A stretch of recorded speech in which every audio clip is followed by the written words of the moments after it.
eu sou o professor Hélio e a nossa aula de biologia de hoje versará sobre membrana plasmática, a fronteira da célula. Por que fronteira da célula? Porque é justamente essa estrutura tão fina, não perceptível a olho nu, que faz com que a célula se torne uma estrutura única, uma estrutura independente do meio ambiente. Nós hoje estudaremos todas as funções inerentes à membrana plasmática, o porquê dela existir, qual a finalidade dela existir. Não só as suas funções, mas a sua própria estrutura molecular. E vamos observar que todo o funcionamento de qualquer ser vivo acaba passando pelo funcionamento da própria membrana plasmática. E, obviamente, começaremos o estudo através da composição química da membrana plasmática, para que a gente possa, a partir deste momento, entender todo o funcionamento da estrutura celular e, consequentemente, todo o funcionamento do ser vivo. Qual é a estrutura? Como ela é formada? A partir de que elementos químicos? Isso foi uma discussão durante séculos. Somente após o advento da microscopia eletrônica, das provas bioquímicas, foi que começou a observar a existência de três componentes básicos: gordura, conhecida tecnicamente como lipídio, proteína e fósforo. Essa composição permite o isolamento do meio externo ao meio interno, permite o controle da movimentação de qualquer substância. Mas como? De que maneira essas substâncias se montam para permitir esta separação entre o meio exterior e o meio chamado de intracelular? Os fósforos se ligam aos lipídios, formando uma bicamada chamada de fosfolipídica. Essa camada, por não ter muita afinidade com a água, permite o isolamento do meio interno para o meio externo. E as proteínas? Qual será a função delas? Justamente as proteínas vão permitir o trânsito das substâncias entre o meio interno e o meio externo. É justamente essas proteínas que permitirão que a célula consiga se manter isolada do meio ambiente. Mas não é um isolamento e quer dizer, não passa nada? Será que nada entra? Será que nada sai? Não, isso não é verdade. A célula vai conseguir, dentro de determinadas limitações, é óbvio, o controle da entrada e de saída de substâncias. Então, a membrana plasmática, ela tem uma camada bimolecular formada por fosfolipídios, que são a associação entre fosfato e lipídios, e proteínas espalhadas ao longo. Será que é estático? Será que isso é uma parede de tijolos, como a nossa casa, por exemplo? Não, isso não acontece. A membrana plasmática, ela tem versatilidade na sua estrutura. Por isso, o modelo que nós aceitamos hoje, ele é chamado de mosaico fluido. Vamos analisar a palavra mosaico. O que é um mosaico? É uma estrutura formada por N partes. É uma estrutura que, ao juntarmos as partezinhas, nós temos um desenho geométrico, simétrico ou não simétrico, não importa, mas nós temos uma estrutura formada por N componentes. Fluido, porque a estrutura não é estática, o que permite o controle, a adequação do momento celular para o meio ambiente. Vamos dar uma olhadinha nessa figura aqui para que a gente possa entender melhor essa estrutura toda da membrana plasmática. Se nós observarmos o desenho da membrana plasmática, nós vamos observar a bicamada lipídica nessa estrutura. Obviamente, houve um corte transversal aqui para que a gente pudesse entender a entrada do que dá a fluidez da membrana, que são justamente as proteínas. Agora vamos pensar parte a parte. Vamos pensar inicialmente quais as funções da membrana plasmática. A primeira delas engloba uma palavrinha muito interessante, a permeabilidade seletiva. O que é ser permeável? É permitir o transporte, é permitir a passagem de alguma coisa, mas não de qualquer maneira, seletivamente. A membrana é capaz de controlar aquilo que entra e aquilo que sai da célula. Com isso, ela consegue manter a integridade do seu meio interno em relação ao meio externo. É óbvio que essa integridade tem limite. É claro que existem substâncias capazes de passar pela membrana sem que ela possa fazer nada. Mas dentro do mundo celular, pouca coisa consegue isso. Então nós vimos, a membrana tem a finalidade de manter a sua integridade e automaticamente a integridade da estrutura celular. Ela é capaz de controlar a entrada e saída de substâncias. Ela é capaz de manter a célula viva. Bem, como é que ela vai permitir que entre e que saiam substâncias? Como é que ela vai fazer esse controle de passagem? Através das proteínas, lipídio, fósforo e proteína. Então, as proteínas que dão a fluidez da membrana plasmática vão justamente formar canais de passagem. Então, existem hoje aproximadamente 50 proteínas já identificadas que permitem a entrada e automaticamente a saída de substâncias das células. Essas proteínas são chamadas de permeases. Então, permeases são as proteínas que formam os canais de acesso à célula, formam o canal de comunicação entre o meio externo e o meio interno. Mas existem vários tipos de proteína, existem várias funções de proteínas. Nós temos a proteína que simplesmente é um canal proteico. É por ela que vão passar íons, água. Você sabe de uma coisa? Existe uma doençazinha genética chamada de fibrose cística.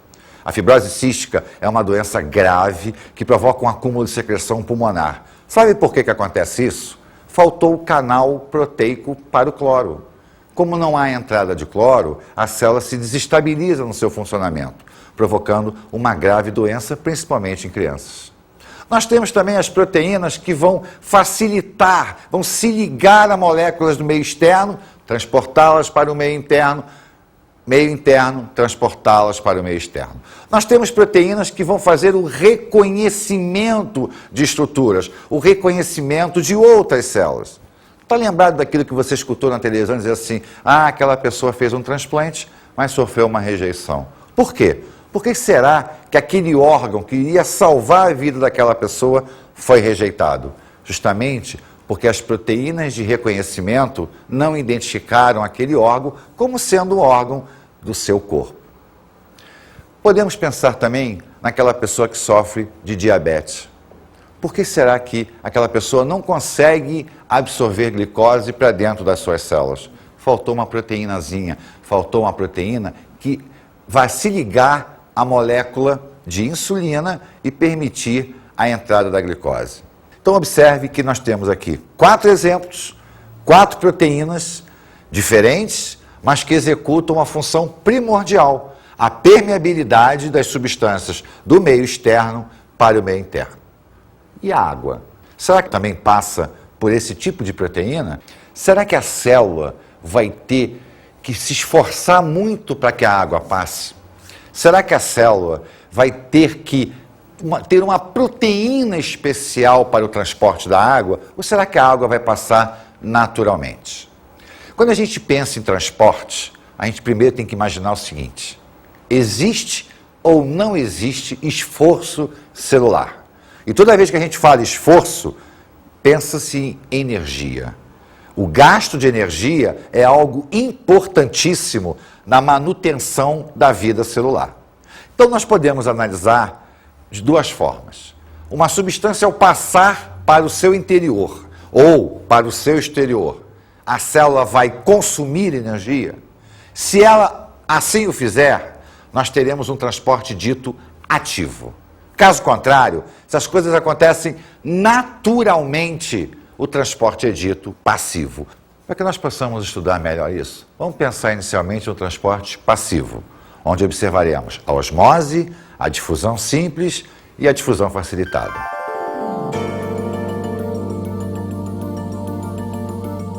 Vamos acompanhar aqui no esquema para que isso fique bem entendido.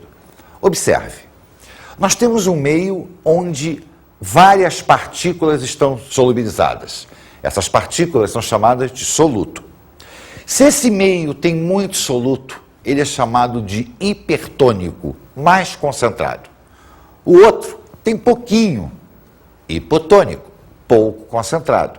Qual é a tendência? O lado que tem mais cede para o lado que tem menos. Então observe aqui, a camada fosfolipídica e um canal por onde a substância, o soluto, atravessará do lado hipertônico para o lado hipotônico. Isso é a difusão simples. Mas às vezes elas precisam de uma ajudazinha. Vai entrar então a difusão facilitada, onde aquelas proteínas carregadoras, as permeases, vão ajudar a substância a passar do meio hipertônico para o meio hipotônico. Então, se o meio é hipertônico, ele tem mais soluto. Mas se ele tem mais soluto, ele vai ter menos solvente. Por outro lado, se o meio é hipotônico, ele vai ter o quê? Menos soluto. Logo, ele vai ter mais solvente. Mas a difusão simples e a difusão facilitada estava falando da movimentação de quem? Do soluto. Olha a osmose aqui, ó. A água vai passar da onde ela existe mais para onde ela existe menos. Com isso, está caracterizado o quê? O transporte passivo. Aquele que possui mais está cedendo para aquele que possui menos. Quando eu me referir ao solvente, a terminologia será a osmose. Quando eu me referir ao soluto, a terminologia será difusão. Então a difusão, ela é um transporte passivo, onde a movimentação do soluto se dá do meio hipertônico para o meio hipotônico. A osmose é um transporte passivo, onde a água se movimentará do meio hipotônico para o meio hipertônico.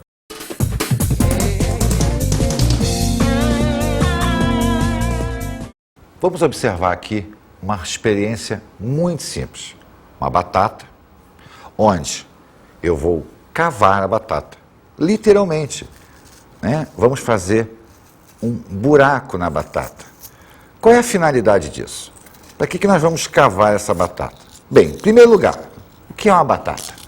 É uma estrutura de um vegetal, uma estrutura formada por células. Células contêm água.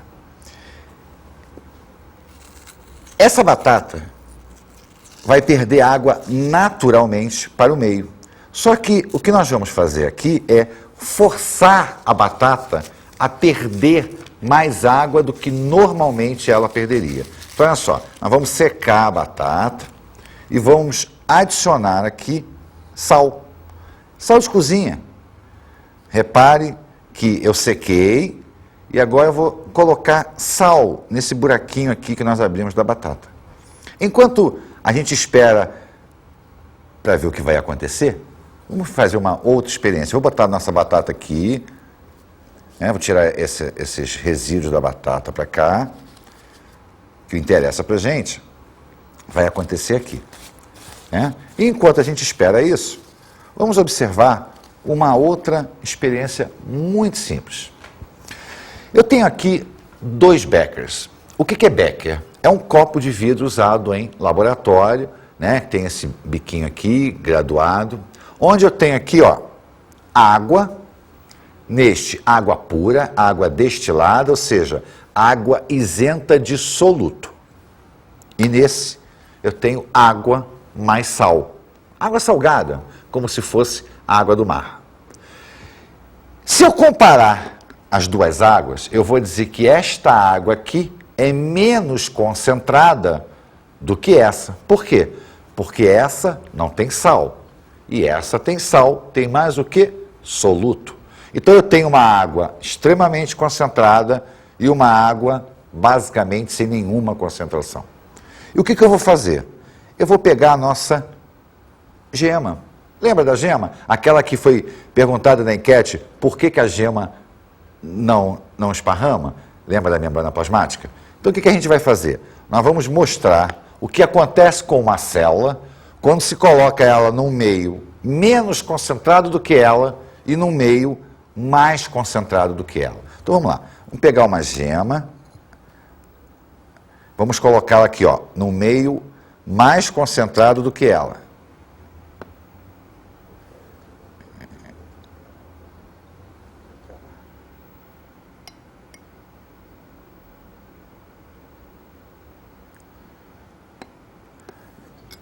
A gema é uma célula.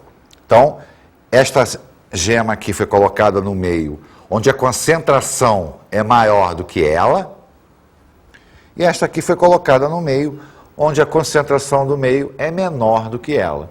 Lembra do hipertônico, do hipotônico? Então vamos pensar. Se a água tem menos soluto do que a célula, essa água é hipotônica. A célula, então, passa a ser hipertônica. Se a água tem mais soluto do que a célula, a água, então, é hipertônica. Logo, a célula é hipotônica. Então, vamos pensar. Difusão. Neste caso aqui, se a célula é hipertônica, ela vai ceder os íons para a água. Em compensação, por osmose, ela vai ganhar água. Neste caso aqui, o meio é hipertônico, então ele vai ceder íons para a célula, mas em compensação, a célula vai ceder água para o meio. Se a célula vai ceder água para o meio, espera-se que ela murche. Se a célula vai ganhar água do meio, espera-se que a célula cresça. Vamos dar uma olhadinha na nossa batata novamente? Olha só. Lembra que nós secamos a batata? Repara que, à medida que a batata vai perdendo água, repara que o sal começa a ficar úmido. Daqui a pouquinho, isso aqui vai virar uma pocinha d'água. Por quê? Porque a batata é hipotônica em relação ao sal. Com isso, as suas células vão perder água para este sal aqui. Se você olhar para isso aqui, você vai lembrar quando você foi no supermercado e comprou aquele lombinho salgado, aquela orelha de porco salgada, a carne salgada. Isso aqui já era usado desde a antiguidade para que os alimentos não estragassem. Porque ao colocar sal na batata, você está colocando sal na superfície da carne, da batata, do alimento. E com isso você está tornando aquela superfície o quê? Extremamente hipertônica. Qualquer micro-organismo, qualquer bactéria que porventura caísse ali, perderia água para o meio, porque o meio estava hipertônico. E com isso morreria por desidratação. Então essa experiência aqui mostra o que os antigos já sabiam, que ao se salgar um alimento, você vai fazer com que ele perca água, não só o alimento, como qualquer micro-organismo que porventura aconteça de aparecer aqui. E com isso, você vai permitir que ele dure muito mais tempo do que numa situação normal. Vamos dar uma olhadinha aqui na nossa célulazinha para ver o que está acontecendo com ela. Eu não sei se vai ser possível a observação da coloração dela, mas se a gente prestar bastante atenção, a gente vai ver que a cor, que era um amarelinho bem vivinho que estava aqui, vai começar a se alterar. Esta célula aqui vai começar a ficar mais escura. Por quê? Porque a água está saindo, mas em compensação, as substâncias que estavam dissolvidas nela ficarão mais concentradas. Essa aqui, a água vai entrar. Então, o que vai acontecer com ela? O amarelo vai ficar mais claro, porque vai começar a diluir mais a célula. Essa experiência mostra que não só a água, como as substâncias presentes nela, são passíveis de se difundir através da membrana plasmática. É a membrana plasmática que mantém na palma da sua mão a integridade física de uma célula que foi batizada por nós de gema. Vamos observar a nossa batata. A gente já começa a notar uma alteração na umidade junto aqui. Se prestar atenção, você vai ver que aqui no centro ainda está razoavelmente seco, mas aqui na borda, o sal já está bem molhado. Né? Ela vai desidratar devido à perda de água para um meio que extremamente hipertônico. Duas experiências simples que você pode fazer na sua casa, né? Uma maneira tranquila de nós observarmos a movimentação da água. Será que dá para observar a movimentação soluto? Não, o soluto é mais complicado porque nós teríamos que ter mecanismos que nos permitissem a visualização do transporte iônico, o que a olho nu é extremamente difícil. Vamos falar agora do transporte ativo, aquele que ocorre o gasto de energia. E o melhor exemplo para que se possa entender um transporte ativo é nós pensarmos no processo chamado bomba de sódio, bomba de potássio. O que é bomba de sódio e bomba de potássio? Sódio e potássio são íons que existem tanto no meio externo quanto no meio interno da célula. E a tendência dela é manter um certo equilíbrio entre a concentração de sódio dentro e fora, a concentração de potássio dentro e fora. Vamos dar uma olhadinha no esquema para que a gente possa pensar naquele transporte que gasta energia. Repare que a proteína permease vai empurrar um íon contra a concentração de um meio chamado hipotônico para um meio chamado hipertônico. Ela está indo contra o que nós chamamos de quê? Gradiente de concentração. Ela está indo do lado que tem menos para o lado que tem mais. Então, para que a proteína possa fazer isso, existe a necessidade do gasto de energia. Isso caracteriza o transporte ativo. Se nós pensarmos na bomba de sódio, na bomba de potássio, nós vamos observar o quê? Que o sódio existe mais fora do que dentro. Se tem mais fora do que dentro, qual é a tendência normal dele? É entrar por passivo.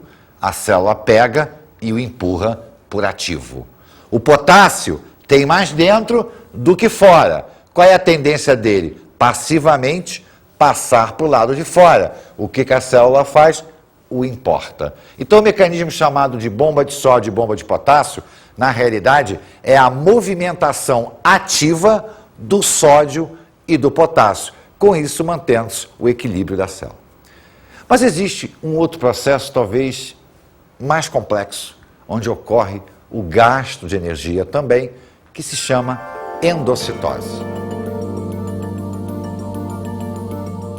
O que é endocitose? É o englobamento de partícula. A célula vai englobar uma partícula colocando para o seu interior. Se esta partícula for uma partícula sólida, esse processo é denominado de fagocitose. Se esta partícula for uma partícula líquida, esse processo é denominado de pinocitose. Agora, atenção, líquido não é sinônimo de osmose. Líquido não é sinônimo de água. O líquido são óleos, são lipídios na forma líquida, que não passam naturalmente pela membrana plasmática. Eles deverão ser englobados.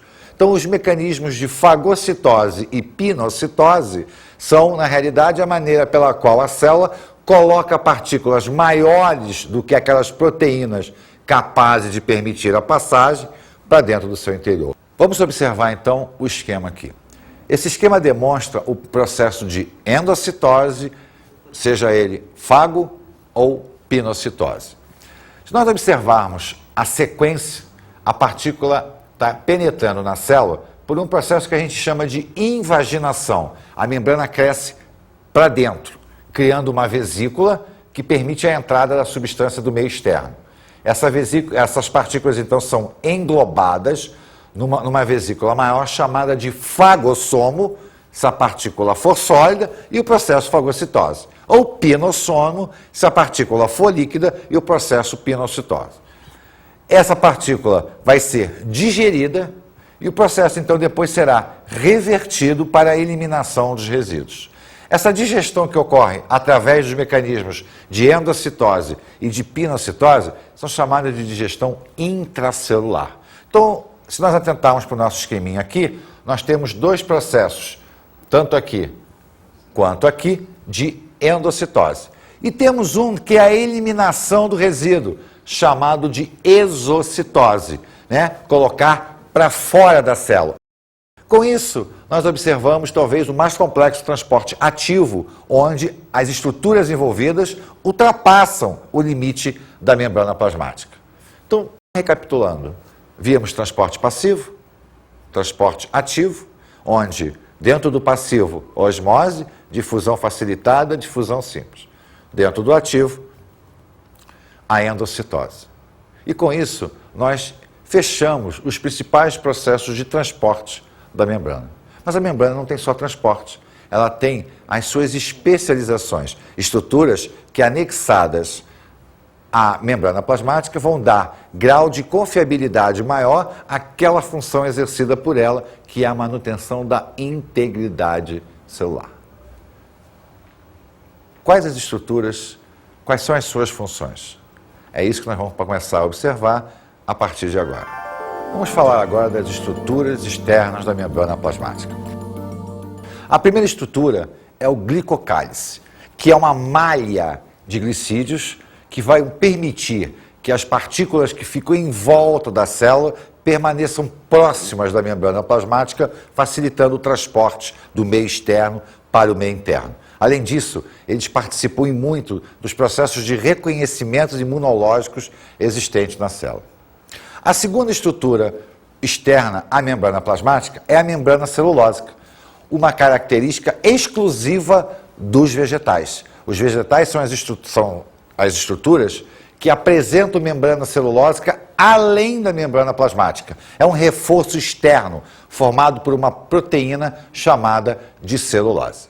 A terceira estrutura é a microvilosidade, importantíssima para células onde a absorção requer um maior grau de confiabilidade. Por exemplo, as células que formam a parede do nosso intestino delgado, aqueles que vão absorver as substâncias do nosso alimento. As microvilosidades aumentam a área de absorção celular, facilitando a captura de alimentos, a captura de solvente, de soluto, do meio externo para o meio interno. A outra é o desmossomo, que vai fazer o quê? Vai aumentar a força de coesão entre duas células. Tá? A integridade de um tecido, por exemplo, tem que ser mantida pela atração entre as suas membranas plasmáticas. O desmossomo nasce a partir de proteínas provenientes do citoplasma chamadas de tonofibrilas, que vão coagir entre as duas membranas, facilitando a força de atração e, consequentemente, a integridade do tecido. A próxima estrutura são as interdigitações, que no fundo, têm a mesma finalidade do desmossomo, manter a integridade física de um tecido. A próxima estrutura são os plasmodermos, canaizinhos citoplasmáticos de células vegetais, facilitam a troca entre uma célula e outra, o que melhora e muito a difusão de substâncias entre células de origem vegetal. Bem, nós temos os cílios e flagelos, importantes para os processos de locomoção. Cílios são pequenos e numerosos, o flagelo normalmente 1, 2, bem mais longo. Quem não lembra do espermatozoide, onde o seu flagelo permite o deslocamento dele até encontrar o gameta feminino? Ou o epitélio ciliar do nosso sistema respiratório, que vai aderir, vai segurar partículas que penetrem no nosso sistema através do ar atmosférico. Todas as estruturas são desenvolvidas para aumentar a capacidade de funcionamento da célula. E, obviamente, elas estão ligadas à membrana plasmática. Por quê? Porque essas estruturas estarão voltadas ao meio externo, estarão voltadas às funções exercidas, principalmente para o meio externo.